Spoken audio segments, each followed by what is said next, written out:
každej strany sa na mňa válí nový strašák. Chytám depky jak tvrdé puky, áno lašák. Dnes som zabezpečený jak lovatý pasák. Môj účet není vypasený jak to tlsté prasa. Pravia mi už bude len horšie a vraj sa mám začať báť, že keď budem optimista, čo skoro zažijem pád. Že či nepozerám správy a podobné koniny, zapínam to, keď je po nich, dávam športové noviny.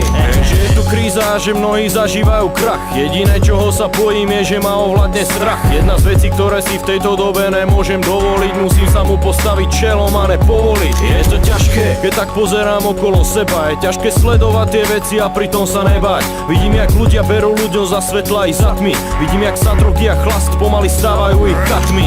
Nesmiem sa ukrývať jak paranoik doma v teple, báť sa vystrčiť pety, nadávať v akom žijem pekle. Už nechcem pôsobiť jak decko došťaté, musím to prekonať, inak ma tento svet rozšlape. Vidím ho naokolo, cítim jeho pach, zakradá sa tmavými ulicami ticho jak vrah. Všetci čo ma chcete strašiť, hádžite na stenu hrách. Zatiaľ sa nechcem zmeniť v prach, preto bojím sa mať strach. Ticho čaká na svoju korisť, občas je ho veľmi ťažké obísť.